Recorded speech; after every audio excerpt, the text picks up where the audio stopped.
Aí de lá de cima, bem de dali de cima.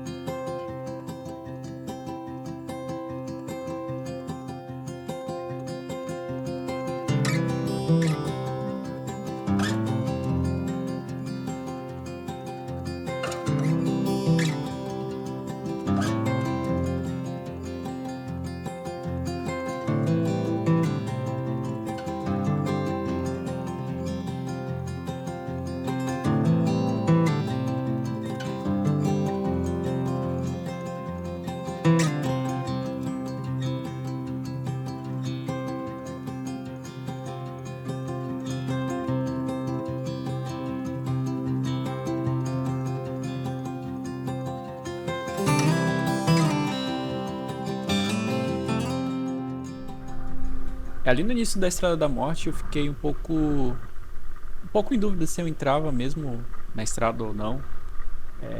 Tinha muita nuvem chegando, né? Aquela serração, né? E ia estragar muito a vista. Eu não queria fazer a estrada só por fazer. Eu queria fazer porque é uma estrada bonita, que tem paisagens incríveis. Então eu queria fazer, eu queria apreciar ela e não só passar e fiz a Estrada da Morte, mas não vi nada, sabe? Outra também eu tava voltando com uma certa pressa, né? Eu tinha um trecho muito ruim ali entre Coroico e o Kumo, né? Que eu fiz na ida. Então eu sabia que era um trecho muito ruim, que foi onde o meu pneu estragou. Então eu não queria pegar esse trecho de novo no entardecer e caso aconteça alguma coisa eu ficar no prego à noite, né, como aconteceu. Então eu não queria ter esse atraso maior na estrada por causa dessas nuvens, por causa dessa neblina. Fiquei pensando, olhei muito o celular, dei uma olhada na internet, tentei usar a internet, né?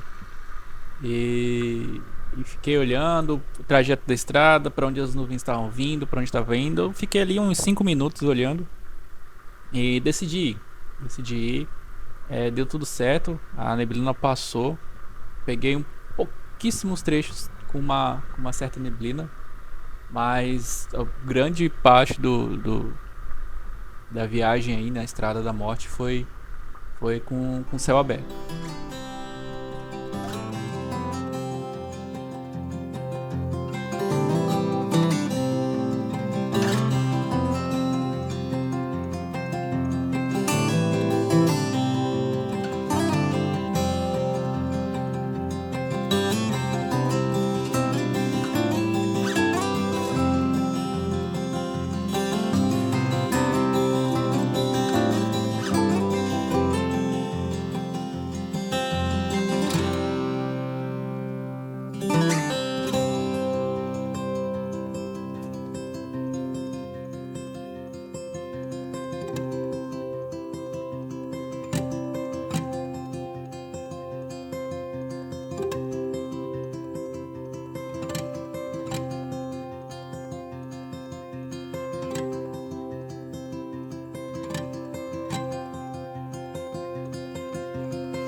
No caso, já tava voltando pra casa, né? Quem acompanhou os vídeos lá do início da viagem, é, eu fui pela estrada nova, né? Que é pavimentada. A diferença entre as duas é que esse trecho entre o início da Estrada da Morte, lá em cima, né? Até Iolocita, que é onde ela termina mais ou menos ali, né? Ali no pé da montanha de Coroico. A Estrada Nova tem 41 quilômetros, mas você consegue fazer ela ali entre é, 50 minutos, 60 minutos, né? Uma hora. Andando bem, parando pouco. E, e essa Estrada da Morte ela tem aproximadamente 35 quilômetros. Dependendo do trecho que você fizer lá pro final, porque já tem outras opções, você pode passar por Iolosa ou até subir para Coroico também. Mas eu não fiz isso. Eu só fiz a Estrada da Morte e já voltei para a estrada. Essa estrada tem 35 quilômetros, só que no mínimo 1 hora e meia, né? Faz devagar, eu fiz descendo. É, Poxa, tem uma paisagem bonita, olha, contempla, né? Respira um pouco e segue a viagem. Recomendo muito. A estrada é um pouco ruim, né? Tem muita pedra solta, mas nada que impeça de uma moto até uma moto baixa de passar. Com cuidado, toda moto passa. É só cuidado e atenção, né? Porque um erro ali, você não sai para acostamento, você simplesmente cai ou bate na montanha. Então, o resto é muito boa. É uma viagem incrível. Ver pelo YouTube, como vi várias vezes, vários viajantes passando de várias partes do mundo, é uma coisa, mas estar nela, passar e apreciar é outra coisa.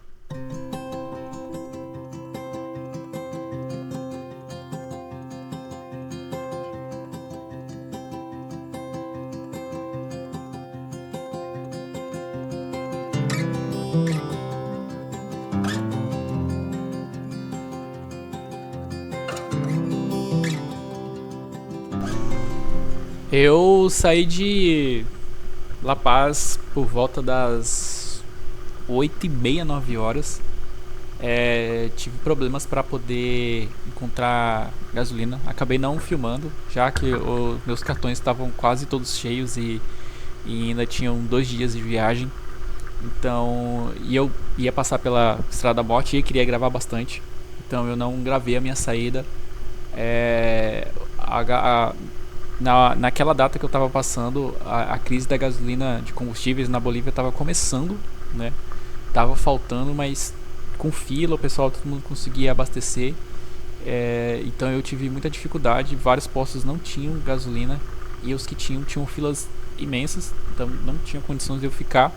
Comecei a procurar em oficinas, né? Talha de motos, se não me engano. Alguns litros para pelo menos chegar na parte já da floresta amazônica, onde tem menos veículo, né? Capital é muita gente para todo lado comprando muita gasolina. Então eu queria chegar na região já de Coroico, que eu imaginava que ia ser mais fácil de encontrar gasolina. Então eu fui em várias oficinas, consegui comprar 2 litros de gasolina. Então com esses 2 litros, mais o que eu tinha no tanque, eu sabia que eu conseguiria chegar em Caranabe. Entre Caranabe e o Cumo tem alguns postos de gasolina no caminho, né? Se não me engano tem 2 postos. Então eu tava na esperança de a um desses 3 postos conseguir chegar, porque eu não ia chegar em Ucomo com essa gasolina. Então eu abasteci e fui.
Onde estamos? Estrada da Morte. Cara, eu tô fazendo esse negócio sozinho, não tem ninguém, nem ciclista. A estrada vai por ali, passar ali por baixo. Passar ali e ir embora. A estrada nova passa por trás dessa montanha, ela sobe, aí desce pelo outro lado e vai lá por baixo daquele vale ali, onde vai encontrar com essa. É isso aí. Barulho de água, mas não tô vendo água. É isso aí, vamos lá.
Eu fiz a viagem praticamente sozinho, não cruzei com ninguém em algum outro veículo, seja de carro, moto ou bicicleta.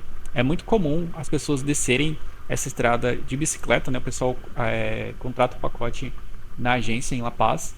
O pessoal sobe com as vans, com as bicicletas no teto e lá no início da estrada eles descem as bicicletas e turistada desce, né, a Estrada da Morte em bike, né?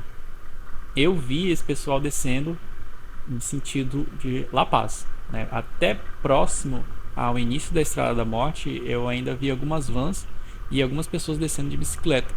Eu até achei que eles já estivessem voltando, né, do rolê. Só que quando eu cheguei na Estrada da Morte, eu só cruzei com aquele pessoal lá no início, né, que estava turistando também, pelo visto, pararam para tirar foto. E no caminho eu passei por uns, acho que tinha uns 6 ou 7 adolescentes descendo a pé, né? Os caras me olhando assim e tal. Depois que eu andei alguns metros, eles começaram a me chamar. Eu fiquei com um pouco de receio porque eu tava sozinho. Eles estavam muitos, né? Eram jovens assim, na faixa lá, sei, 17 a 20 anos mais ou menos. Só olhei pelo retrovisor, fui embora.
Eita caralho.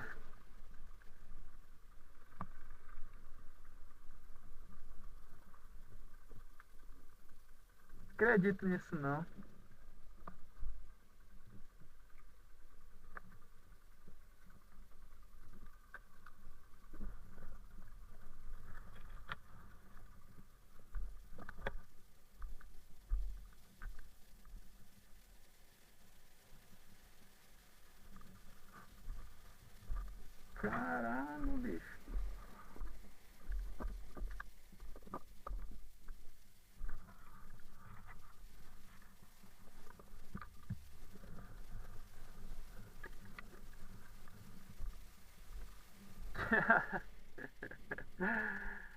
Ai, ai, ai. Vou passar. Vou voltar não, tu é doido, hein?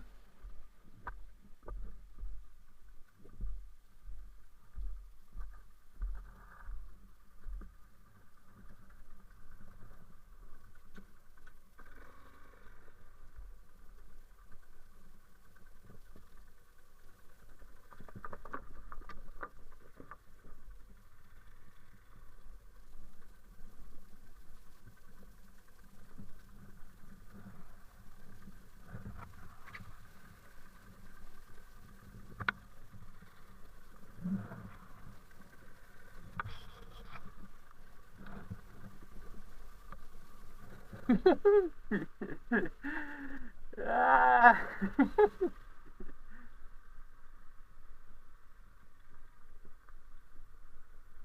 Ah, não posso dar nem Wi-Fi agora, ó. Por isso que tá vazia essa porra dessa estrada. É, vocês viram aí que eu passei um pouco de sufoco, né? Pra poder passar por ali. Quase que a moto não passa por causa dos alforjes, mas se fosse o caso eu ia tirar, mas né, tirar os alforjes, mas deu pra passar. Isso acabou deixando a viagem mais tranquila também, porque não cruzei com ninguém, né? Como eu falei antes, não tinha ninguém nem descendo nem subindo a estrada. Eu fui cruzar com pessoas já bem lá embaixo, que já tinha algumas casinhas, né? O pessoal que mora ali na beira da montanha. E isso acabou que no final foi bom, né? Esse trecho, essa curva aí, tem um histórico já, né? Em vários anos ela tem ela fica diferente, né? Tem um pouco de derrube, dessa vez levou bastante trecho da estrada. Se você for lá no Google Maps, acho que eu vou deixar as coordenadas aqui na descrição. Se for lá com o Street View, tem uma imagem de 2015 que tá muito boa, né? Tá muito boa, dá pra ver a pedra, dá pra reconhecer que é esse lugar. Só que eu já tinha visto vídeos de outros motociclistas que passaram por esse trecho em anos diferentes, né? Que todo ano tá um pouco diferente, né? Tem ano que o derrube é bem maior, tem vezes que é só um pouco, só interdito um pedacinho da estrada, né? E eu acho que o que me vem na memória é o do saudoso Murat, né? Que ele passou aí e o trecho era bem longo. Não tinha essa passarela improvisada, mas o trecho só dava pra passar uma moto mesmo e era bem maior.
Esse é o Mono Zipline. Quando eu fiz o planejamento eu já tinha visto esse ponto marcado no mapa, então coloquei no roteiro. Valeu muito a pena, a tirolesa aí é bem grande, é bem alta. Custou 80 bolivianos, né? Na época custou pra mim mais de quase 50 reais, por causa da conversão. Só que é bom se dar uma pesquisada, porque hoje já custaria 40 reais.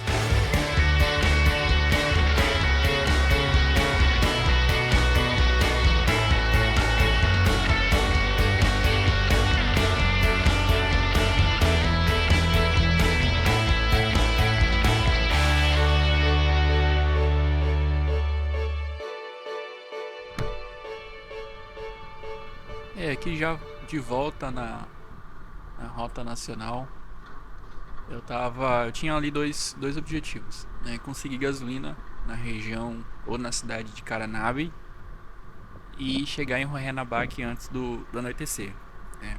Porque eu ia precisar encontrar gasolina lá também. Esse trecho entre o fim da Estrada da Morte até Yukumo é bem ruim. Tem vários trechos como esses, com muita pedra. Alguns trechos já com pedra solta, pelo menos aí o chão estava bem firme, compactado, né? E alguns trechos com asfalto novo. Sem sinalização nenhuma, né? Dava pra ver que tava bem novo. Mas eram trechos bem curtos mesmo.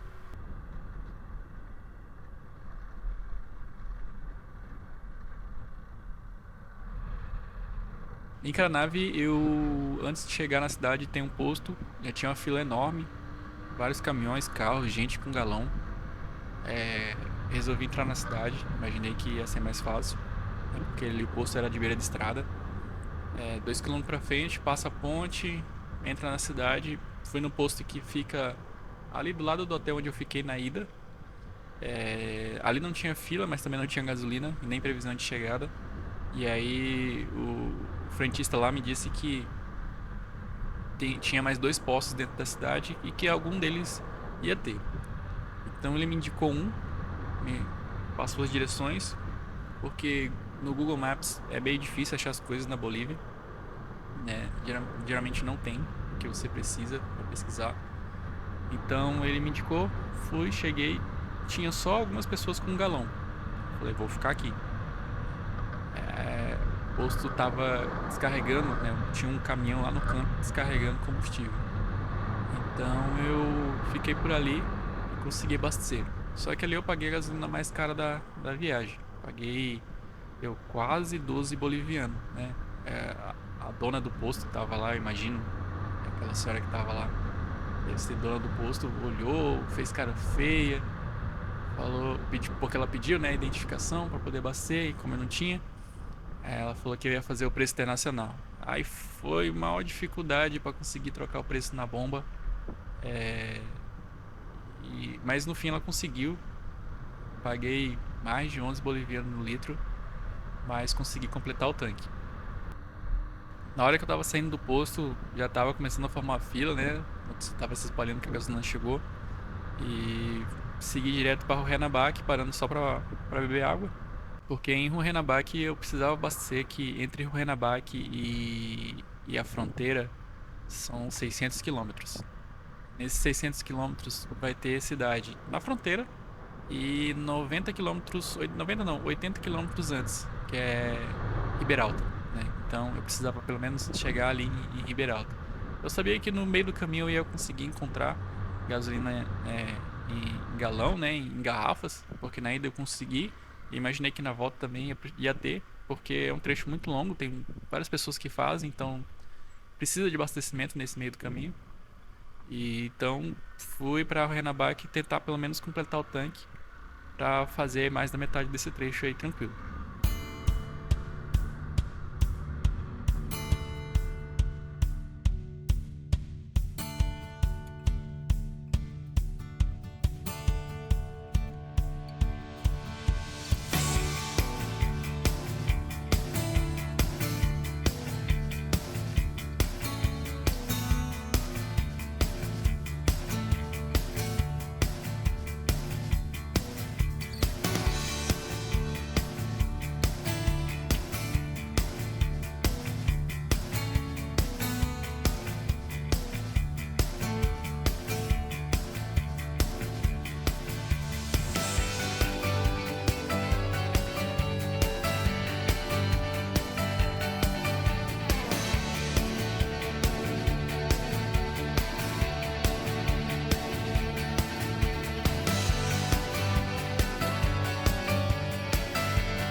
Cheguei em Hohenabach e logo no antes da entrada, né, da cidade, do portal ali, já tinham dois postos de gasolina na beira da estrada, bem próximo da cidade mesmo. E no primeiro que eu passei tinha uma fila enorme de caminhões e de carros. E, e mais pra frente, no que tem perto da rotatória ali, tinha alguns veículos em volta, tinha alguns caminhões, mas não tinha fila. Resolvi procurar logo um hotel, garantir um hotel. A cidade é bem turística, então fui logo procurar um hotel, tirar as coisas da moto para poder ir atrás de gasolina, que eu imaginei que eu ia precisar rodar bastante. Passei nos dois postos. No primeiro, que tinha pouca gente, não tinha gasolina, não tinha previsão de chegar. No outro posto, que tinha as filas enormes, não tinha gasolina, mas tinha previsão de chegar durante a noite, talvez lá pelas 10 horas da noite. E já tinha uma fila enorme já. Então, assim, eu não ia ficar até as 10 e muito menos ir às 10 e entrar a madrugada dentro esperando gasolina. Falei, vou procurar em outro lugar. Voltei pra dentro da cidade. A cidade não é muito grande. Então, andei, algumas pessoas indicaram, tem tal lugar, aí não tinha. Tem pra lá. Pra naquela rua tem um pessoal que vende. Aí demorei bastante tempo até que eu encontrei um comérciozinho, tinha lá uma garrafa PET na calçada. Eu falei, opa, aqui tem gasolina. E tinha mesmo. Parei lá, consegui 6 litros de gasolina. Eu não me recordo bem, mas eu acho que eu paguei 6 bolivianos, né? E na bomba é 3,77, né, pro preço deles. E nessa região aí do Beni, eu consegui pagar o preço para boliviano, né, da gasolina. E paguei tranquilo, né? Não tinha. E até na conversão ia dar um valor bem mais baixo do que eu pago no Brasil também. Então não teria nenhum problema. Com esses 6 litros, mais o que tinha sobrado no tanque, eu tinha ali uma autonomia de 200 quilômetros. Então, como eu tava a 600, ia ter que abastecer mais algumas vezes. Então saí bem cedinho, tinha que pegar a balsa, chegar o mais cedo possível na fronteira para poder pegar a balsa. Então, e a balsa não tem hora para sair, ela sai quando tem veículo e só cruza uma vez no dia. É uma fronteira muito tranquila, muito parada de movimento. Então saí cedo de Ruenabach, parei em Santa Rosa, consegui completar o tanque no posto, não tinha fila lá, né? A cidade é bem pequena e tem dois postos de gasolina. Fui até a Austrália, que sempre tem gasolina. Consegui mais, se não me engano, eu consegui colocar mais uns 2 litros, 2 ou 4 litros, não lembro, de gasolina. Fui até El Triângulo, que fica a 120 da fronteira. Tem um posto que abre ali só um horário comercial, entre as 8 e as 6. Só que a gasolina é horrível, a moto foi falhando muito, muito, muito. A gasolina é muito ruim, desaconselho, né? Melhor carregar gasolina, peso na moto do que abastecer lá. Mas não sabia, né? A moto foi falhando 120 quilômetros até a fronteira, até eu gastar todo esse combustível na cidade para poder completar com gasolina boa no Brasil. É, última etapa, cruzar o Rio Mamoré. Chegamos aí no cheiro da gasolina. Acho que tem uns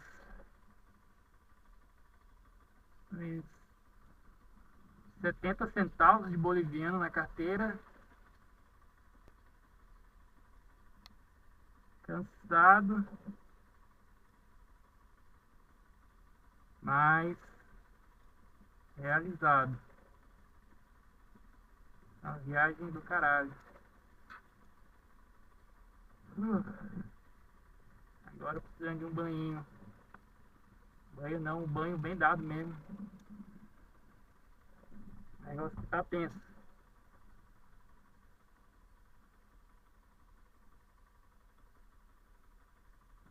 O atendimento aqui da balsa boliviana 1000 vezes que do lado brasileiro ali. Do lado brasileiro, o cara é escroto pra porra.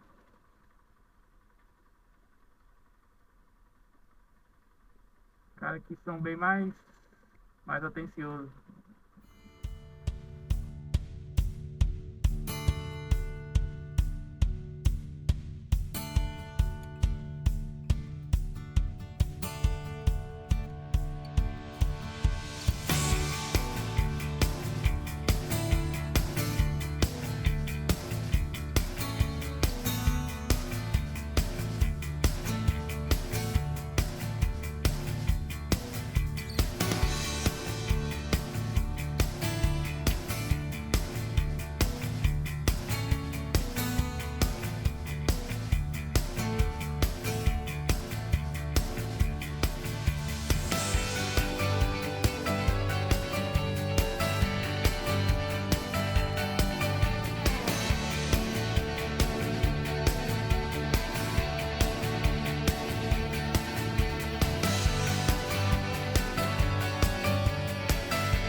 A viagem foi incrível, foi bem cansativa. Tive que rodar muito nesses últimos dias, mas foi sucesso. E agradeço muito quem acompanhou todos esses vídeos aí. Qualquer dúvida, pode postar aí nos comentários que eu vou tirando. Valeu!